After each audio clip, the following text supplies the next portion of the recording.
Hello everyone, welcome to our channel fire fighting engineering. इस field की जानकारी के लिए हमारे चैनल से जुड़े रहिए।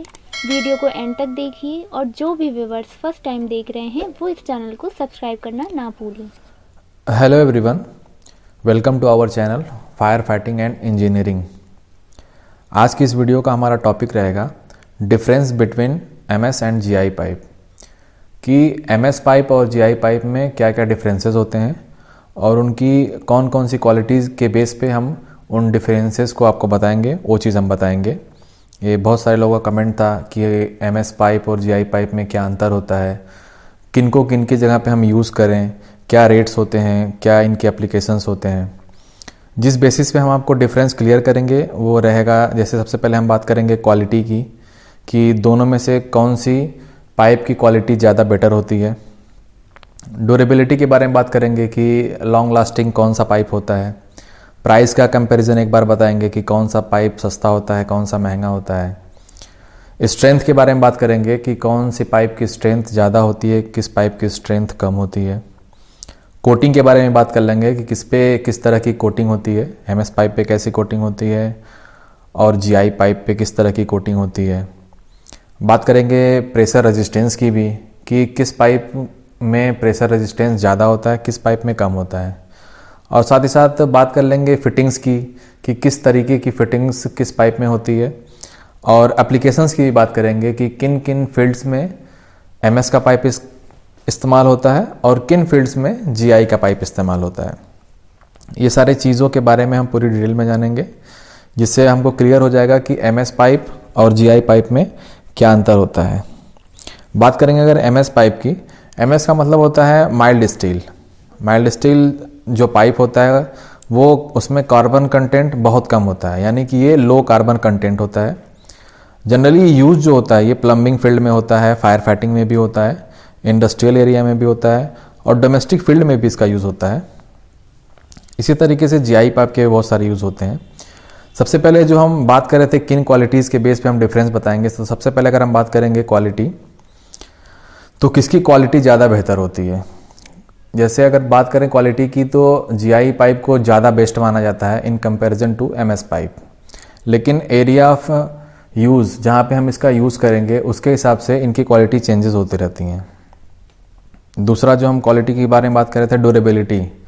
ड्यूरेबिलिटी मतलब कौन सा पाइप लॉन्ग लास्टिंग होता है, किस पाइप की लाइफ ज़्यादा होती है। तो इस बारे में अगर बात करेंगे तो जो जीआई का पाइप होता है, जीआई के पाइप में अगर बात करें तो जीआई के पाइप में डिफरेंट क्लासेस होते हैं। जैसे ए क्लास का जीआई पाइप होता है, बी क्लास का जीआई पाइप होता है और सी क्लास का जीआई पाइप होता है। तो जिसमें जो सी क्लास का जीआई पाइप होता है वो सबसे ज़्यादा हैवी माना जाता है। और एमएस पाइप की बात करते हैं तो उसमें भी क्लासेस होते हैं, लेकिन in comparison to GI pipe ये एमएस पाइप उससे थोड़ा वीक होता है। तो इसलिए ड्यूरेबिलिटी जो होती है वो जीआई पाइप की ज़्यादा होती है in comparison to MS pipe. अगर बात करें हम प्राइस की, दोनों के कंपैरिजन में प्राइस किसका ज़्यादा हो, क्योंकि जीआई का पाइप हैवी होता है इसलिए उसका प्राइस ज़्यादा होता है। और जीआई के पाइप में जिंक की कोटिंग होती है। जिंक की कोटिंग इसलिए की जाती है जिससे कि ये लॉन्ग लास्टिंग भी हो, रस्ट फ्री हो और इसमें कोरोजन बिल्कुल ना हो। कुछ ना कुछ परसेंटेज तो कोरोजन रहता ही है, लेकिन ये कोरोजन को रजिस्ट बहुत ज़्यादा करता है, इसलिए जीआई का पाइप ही उस फील्ड में बेहतर माना जाता है। तो ये बात हुई ड्यूरेबिलिटी की। तो फाइनली ड्यूरेबिलिटी जो होती है जीआई पाइप की ज़्यादा होती है एमएस पाइप के कंपैरिजन में। अब तीसरे नंबर पे देखते हैं प्राइस का कंपैरिजन। अगर देखते हैं प्राइस की भी बात करता हूँ, तो प्राइस में भी जीआई का पाइप का जो प्राइस होता है वो एमएस के पाइप के कंपैरिजन में ज़्यादा ही होता है, क्योंकि जीआई का पाइप जो होता है वो हैवी पाइप होता है। हैवी पाइप भी होता है, इसमें इसकी क्वालिटी भी ज़्यादा होती हैं। जैसे रस्ट फ्री होता है, रस्ट बहुत कम लगती है इसमें। और जिसमें डिफरेंट क्लासेस होते हैं, जिसमें से सी क्लास का जो जीआई का पाइप होता है वो सबसे महंगा आता है। रेट की अगर बात करते हैं, अगर ए क्लास का पाइप है तो सस्ता रहेगा, बी क्लास का पाइप ए क्लास से थोड़ा महंगा रहेगा और जो सी क्लास का पाइप होता है जीआई का वो सबसे महंगा होता है, क्योंकि वो हैवी ड्यूटी पाइप होता है। अगर हम बात करें वेट की, तो वेट भी जनरली जीआई पाइप का ज़्यादा होता है। इसके बारे में अगर हम अगली बात करते हैं स्ट्रेंथ की, कि स्ट्रेंथ किस पाइप की ज़्यादा होती है, तो जीआई के पाइप की स्ट्रेंथ ज़्यादा होती है। ओवरऑल कहने का मतलब ये है कि जो जीआई का पाइप होता है बहुत सारी जगहों पे एमएस के पाइप के कंपैरिजन में उसको बेस्ट माना जाता है। बस उसमें एक चीज़ की कमी रहती है, प्राइस जो है वो जीआई पाइप का महंगा होता है, ज़्यादा महंगा होता है। एमएस पाइप आपको सस्ते में प्रोवाइड हो सकता है। अब बात करते हैं कोटिंग की कि किस तरह की कोटिंग होती है। तो जीआई के पाइप पे जो कोटिंग होती है वो जिंक की कोटिंग होती है, जिससे ये रस्ट फ्री होता है और कोरोजन फ्री होता है, और इसको हॉट डिपिंग से ही कोट किया जाता है। कोटिंग के बारे में ये हो गया।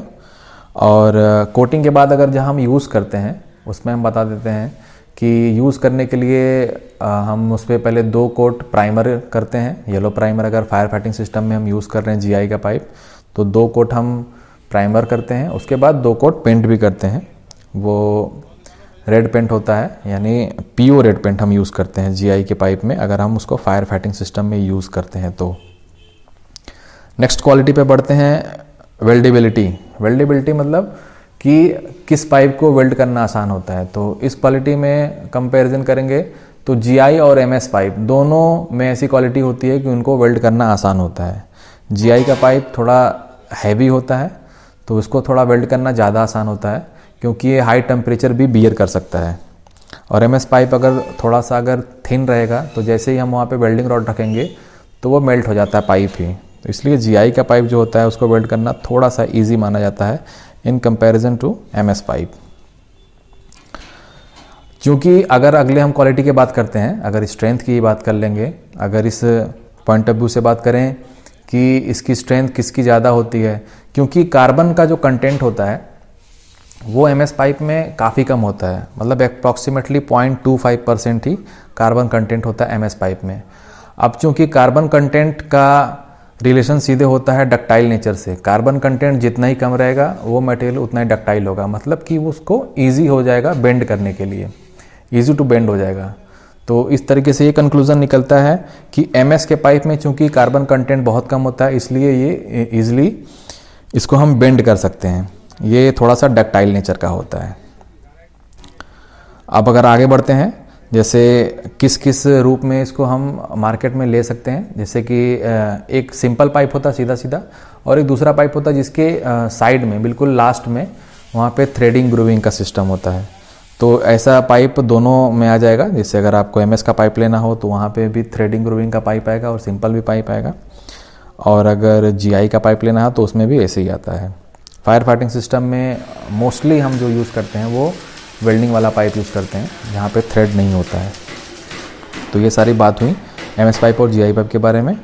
और आगे बढ़ते हैं, जब जैसे बेसिक अगर बताएं जीआई पाइप के बारे में, जीआई पाइप और एमएस पाइप दोनों के दोनों आयरन के पाइप होते हैं, लेकिन अगर हम इसको iron pipe when galvanized with it called GI pipe, जैसे आयरन पाइप को अगर हम गैल्वेनाइजेशन कर देते हैं तो उसी को हम जीआई पाइप यानी गैल्वेनाइज्ड आयरन पाइप कहते हैं। ये सीधी सी बात हुई। अब अगर बात करते हैं फिटिंग्स की, तो फिटिंग्स जो है जैसे कुछ बेसिक फिटिंग होती है, एल्बो होता है, टी होता है, सॉकेट होता है, कपलिंग होता है, रिड्यूसर होता है। ये सारी फिटिंग्स जो होती है वो एमएस पाइप में भी मिलेगी आपको और जीआई पाइप में भी मिलेगी। अगर बात करते हैं एप्लीकेशन, ये सबसे इम्पॉर्टेंट पॉइंट है इस पूरे वीडियो का कि एमएस पाइप का एप्लीकेशंस कहाँ होता है और जीआई पाइप का एप्लीकेशन क्या होता है। तो एप्लीकेशन में अगर बात करेंगे, we can use both but we required high strength then we use GI pipe. Generally हम बहुत सारी ऐसे फील्ड होते हैं जहाँ पे हम दोनों का यूज़ कर सकते हैं, एमएस पाइप का भी यूज़ कर सकते हैं, जीआई पाइप का भी यूज़ कर सकते हैं। लेकिन अगर हमको वहाँ पे स्ट्रेंथ ज़्यादा चाहिए, ड्यूरेबिलिटी ज़्यादा चाहिए और जहाँ तक हो रस्ट फ्री एटमॉस्फेयर चाहिए तो वहाँ पे हमको जीआई पाइप यूज़ करना होता है। एमएस पाइप का मोस्टली हम डोमेस्टिक यूज़ करते हैं, जो घरों में यूज़ होता है वो ज़्यादातर एमएस पाइप का यूज़ होता है। और जैसे अगर बात करते हैं एमएस पाइप की, अगर हम बात करते हैं एमएस पाइप जो माइल्ड स्टील का पाइप होता है वो डोमेस्टिक पाइप होता है। डोमेस्टिक की अगर बात करते हैं कि डोमेस्टिक में कौन कौन सा यूज़ हम कर सकते हैं, जैसे कि शादी वगैरह में टेंट जो लगता है तो उसमें जो पाइप यूज़ होता है वो एमएस का पाइप होता है, रेलिंग में एमएस का पाइप होता है, पोल्स में, सपोर्ट्स में और टेबल बनाने में, रैक्स बनाने में, ये सारी चीज़ों में एमएस का पाइप यूज़ होता है। लेकिन अगर हम इंडस्ट्रियल पर्पज़ से देखें तो इंडस्ट्रियल पर्पज़ में भी एमएस पाइप का यूज़ होता है। जैसे इसका फोल्डिंग बनाने में एमएस का पाइप यूज़ होता है। चेसिस बनाने में, जैसे ऑटोमोबाइल फील्ड में अगर जाते हैं तो चेसिस जो होता है वहाँ पे भी हम इसका यूज़ करते हैं। स्टीयरिंग बनाने में, tool parts, water pipeline, HVAC, इन सारी जगहों में भी इसका यूज़ किया जाता है। एक और चीज़ देख लेते हैं, माइल्ड स्टील का जो पाइप होता है और भी industrial purpose, engineering field, water pipeline, fire fighting, tubing, domestic purpose में भी यूज़ किए जाते हैं। सेम ऐसे GI पाइप की बात करते हैं तो GI पाइप में भी हमको इंजीनियरिंग फील्ड हो गया, इंडस्ट्रियल पर्पज़ हो गया, चाहे वाटर पाइपलाइन हो गया। जैसे प्लम्बिंग में भी हम GI पाइप का यूज़ करते हैं कहीं कहीं। अब तो PVC हर जगह लगता है, लेकिन पहले GI पाइप का भी यूज़ किया जाता था। अभी भी GI पाइप का यूज़ करते हैं। ट्यूबिंग में भी यूज़ करते हैं, डोमेस्टिक पर्पज़ से भी यूज़ करते हैं और इंडस्ट्रियल पर्पज़, साथ ही साथ इंजीनियरिंग पर्पज़ से भी हम GI पाइप का इस्तेमाल आज भी करते हैं। तो ये सारा कंक्लूज़न था कि डिफरेंस क्या होता है MS पाइप और GI पाइप में। आज की वीडियो में बस इतना ही।